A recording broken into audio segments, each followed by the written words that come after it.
Although they are ducks, many Chinese netizens draw parallels to themselves. They feel like those ducks struggling to survive amid the torrents of the times. The items falling from the upstairs apartment were household belongings. Reportedly being laid off became the man's final straw. After 3 months of unemployment, he defaulted on his mortgage, became depressed, and ultimately went insane. He smashed up his newly finished apartment. This is a common occurrence in China today.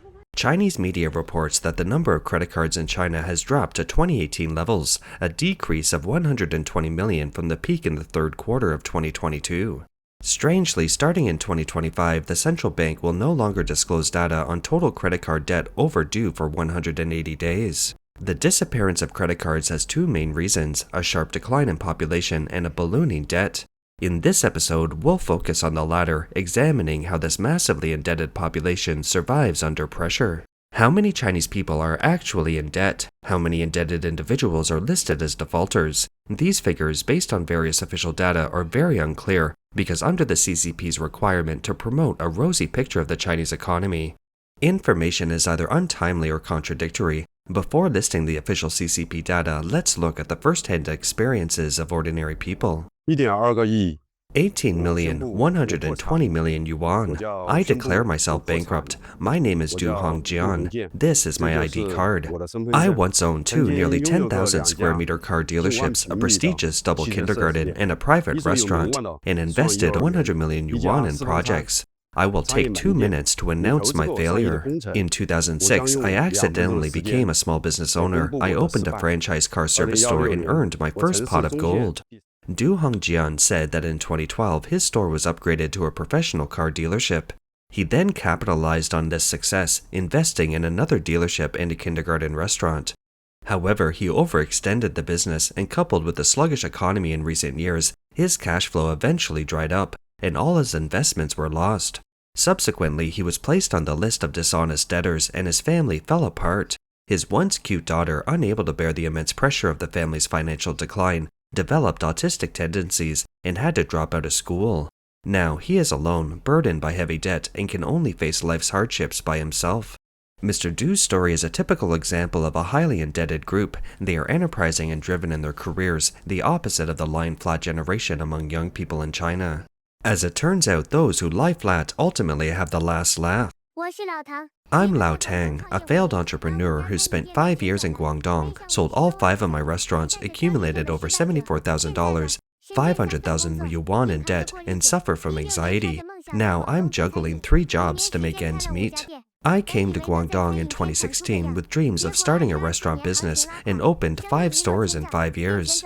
I thought I could make a name for myself in the restaurant industry, but the market crashed in 2024.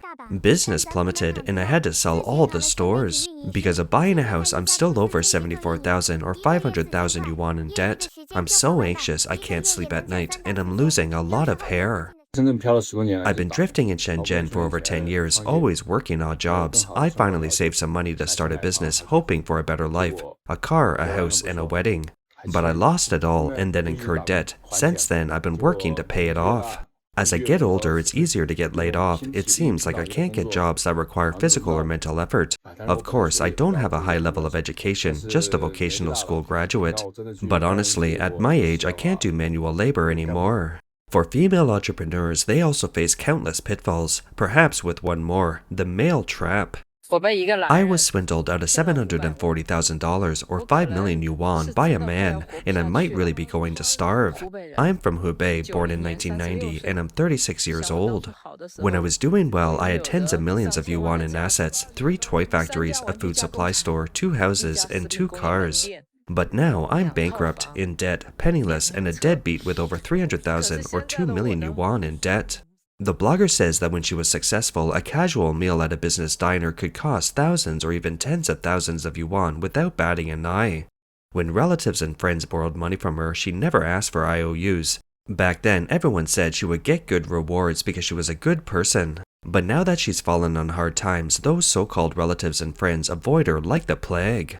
By 2023, China's economy was clearly in recession and decline. Launching service industry projects such as tours and cafes at that time carried enormous risks. However, many Chinese people were unaware of these risks at that time because the CCP was directing its massive official media to loudly proclaim a bright economic future. The blogger below, known as Useless Bear, is one such example who fell into this trap. If you're about to reach your breaking point, take a look at my life. I'm a 33-year-old unmarried young man who finally opened my dream coffee shop in 2023. I poured everything into this coffee shop, from location selection to decoration, filled with hope for the future. But who could have imagined the industry downturn, my partner withdrawing investment halfway through, and everything collapsing? My investment of over 900,000 yuan went down the drain, and overnight I was heavily in debt. Useless Bear said that all his bank accounts had been frozen, and all he had left were a car, a camera, and a computer. He lived in his car for over 500 days, accompanied by loneliness and despair. He warned, "The current economic climate is bad. Everyone must stay clear-headed and never bet all your investments on one project." Some people are clearer-headed than even a Useless Bear because in today's China, diversifying investments doesn't necessarily mean diversifying risk. There are 3 things you should absolutely never do immediately after losing your job in middle age. The first thing you absolutely should never do is use your severance pay and savings to open a physical store or start a franchise. Those who run franchise scams are eyeing your hundreds of thousands of yuan in severance pay every day, boasting about breaking even in 3 months and a foolproof operation. They profit from your franchise fees and equipment costs. Once you dare to invest that money, rent and renovations will instantly dry up your cash flow. The worst outcome of working for someone else is not earning money, while reckless entrepreneurship often results in heavy debt. Middle-aged people should not risk their family's livelihood to challenge the real business world. The blogger says that many people, after losing their jobs, start frantically enrolling in various expensive skills training courses to alleviate their anxiety. These courses, costing anywhere from several thousand to tens of thousands of yuan, mislead people into believing that learning a new skill will guarantee a good job. However, reality is often quite different. Many people spend money and time only to reap minimal rewards. Yes, brick-and-mortar stores like coffee shops, restaurants, and clothing stores are generally declining. Guess what the clever Chinese government did? They turned their sickle to e-commerce. They invented a forced refund system in which e-commerce platforms intervene directly and forcibly refund buyers without the merchant's consent. Buyers can simply claim the product has quality issues and don't need to return it. Amid a deluge of online complaints, the CCP issued a ban in February 2026. But many major Chinese e-commerce platforms continue to enforce this refund system, which severely harms merchants. This is because these platforms know the true intentions of the CCP leadership and because their owners are the CCP's powerful families. The 70 million merchants active on their platform are sheep. How could they easily let go of them? I am now completely bankrupt. I am the merchant who was forced to refund nearly $140,000, 1 million yuan, by the Kuaishou platform. On April 24th, my store had nearly 200,000 orders worth $140,000. The platform processed the refunds without my permission, without communication, and without any prior notice. I am now bankrupt, and my company has gone bankrupt. Next, I will begin my journey to protect my rights. Now, let's look at the data. The China Household Wealth Survey report released by the Institute of Finance and Banking of the Chinese Academy of Social Sciences in early 2025 shows that the debt ratio of the post-90s generation reached 78.3%. Chinese state media reported that outstanding loans to Chinese residents peaked at 84 trillion yuan, that is 12 trillion, in June 2025. These media outlets also reported that as of September 2025, approximately 786 million people nationwide were burdened with debt. Nearly 200 million people in China face or have already defaulted on their debts, with overdue credit card debt exceeding 25.7 billion, and the number of defaulters approaching 8.5 million. Western news agencies have also been closely monitoring China's economic problems. A recent Bloomberg report indicates that by the end of 2025, a staggering 10.6% of China's 1.1 billion adult population, approximately 110 million, were facing overdue debt, with accumulated non-performing personal loans exceeding 2.22 trillion yuan, or roughly $330 billion. It's important to note that these figures are based on the assumption that China still has a large population, say 1.4 billion. However, based on our tracking and observations, China's actual population is likely far below 1.4 billion. Even 1 billion would be a very optimistic estimate. If the previous video showed the failures of ambitious entrepreneurs and small business owners, what follows depicts the inescapable trap that countless Chinese people lacking lofty ideals fall into. I am 40 years old. Because I bought a condo at a high price in 2021, I am 280,000 or 2 million yuan in debt. Is there any chance for me in this lifetime? My name is Ahai. I'm 40 years old and I've been working in Xiamen for over 10 years. Currently, I work as an engineering designer in a private company. Although I've been here for 8 years, I don't like socializing and entertaining, and I don't have good speaking skills or emotional intelligence. I'm still just a low-level employee in the My husband has lost his job again. We still have over 64,000 or 400,000 yuan in mortgage and car loan payments and 2 children to support. Thinking about all this, I haven't been able to sleep well these past few nights due to anxiety. Today is the 5th day since my husband lost his job. He hasn't had a single day off in 6 months, from the Lunar New Year until now. My monthly salary is only around $400 or 3,000 yuan. If I relied solely on my salary, I really couldn't make ends meet. While making breakfast today, I suddenly felt very grateful that we had been saving money and had a habit of saving. The sources of debt for ordinary Chinese families are diverse, including mortgages and car loans. Credit card overdrafts, consumer loans, and loans from relatives and friends are common sources of debt. Especially in first and second-tier cities, mortgages have become a significant source of debt. During China's economic boom, housing loans were considered a surefire way to make money. However, the dynamic zero-COVID lockdown in 2020 and the subsequent real estate crash completely changed everything. 70% of household assets are deeply tied to real estate. Every 5% drop in housing prices wipes out 2.8 trillion in housing wealth.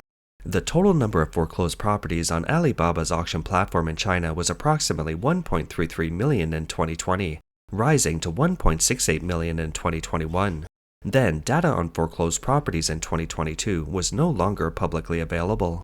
Research indicates that nearly 80% of urban households are burdened by mortgage debt, while in rural areas, consumer loans and loans from relatives and friends are common sources of debt. Currently, the Chinese government is attempting to stimulate consumption through debt and boost the economy through consumption.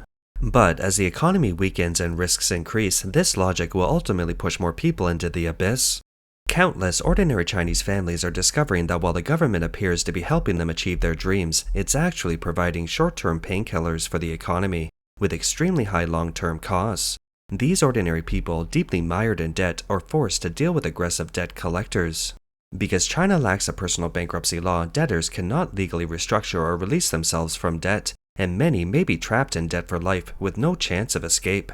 Each debt is like an invisible rope tightly binding these people's future. A project bidder for over 10 years, now unemployed. I have elderly parents to support and young children to raise, with a debt of 1 million yuan. My husband doesn't have a stable job either, and we're barely making ends meet. 10 years of hard work, now all for nothing. Unemployment in middle age is really tough. What should I do next? I've blocked all acquaintances. Today is my first day of unemployment and I'm also burdened with debts I've taken on for others. Before, at least I had a stable income as a safety net, but now I don't even have that. Every day I face huge bills and all I see is pressure. I'm so anxious I can't sleep. I don't dare tell my family the truth, afraid they'll worry. 3个月确实挺累。 Last month was indeed quite tiring, especially since it was the off-season. Seeing my salary arrive in my account, at least I feel a little more at ease now since I can use the money to pay off my debts. Being in debt really makes me feel inferior, but it's also made me see the people around me more clearly. I often feel inexplicably irritable. Honestly, it's exhausting. Only those who have experienced it can understand this feeling. So let bygones be bygones. Working hard is what I really need to do. Even if I'm just delivering food now, I have to pay for my past actions. My worst fears have come true. I'm unemployed. I just lost my job yesterday and I'm not working today. Without a job, I feel so defeated. I've accomplished nothing so far.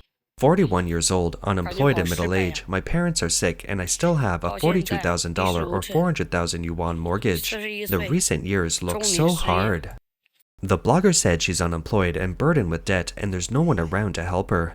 Unlike others who, even if they lose their jobs, have a husband, parents, family, or siblings to support them, she has no husband, no in-laws, and can't rely on her own family. She couldn't help but lament, "How am I supposed to live? Why am I so unlucky?" 哥，毁掉一个人需要 Bro, how 多 much 少啊？ P2P lending does it 兄 take 弟 to 啊， ruin a 你 person? 算是问对人了。 You've 如 come to the 果说 right 等到 person. 8、9 If it 万， balloons 那 to 就 80 or 算上帝 90,000 对 yuan, 那 that's 你要有 crippling. 份稳 You'd 定的 need a 工 stable 作， job 收 with a 入稳 stable 定的情况 income. You 下， might 可 endure 能 2 or 过 3 2、3 tough 年 years. 苦日子 Then 也 things 能 will 好起 get 来的。 better. But 但 once it 是 exceeds 你 15 一 to 旦超过 22,000 10 or 万、 100 or 15万以上， 150,000 兄 yuan, 弟， brother, 你切 remember 记， this. 在没 If 人 no 帮 one 助 helps 你， you 家 and 里 your 人使 family 不上 can't 劲儿的 help, 情况 this 下， isn't just a 这就 hurdle. 不叫 This is a 卡了，这叫 catastrophe. 急。 I'm not 一点儿也 exaggerating. 不 You 夸 might 张， never 你 be 可 able to 能 get 这 out 一 of debt 辈 for 子 the 都 rest 上 of 不 your 了 life. 岸。 Try it 请 and 试 see. 试。 Of course, some debtors are optimistic. They say that, in most cases, many debtors will never be able to pay off their debts in this lifetime.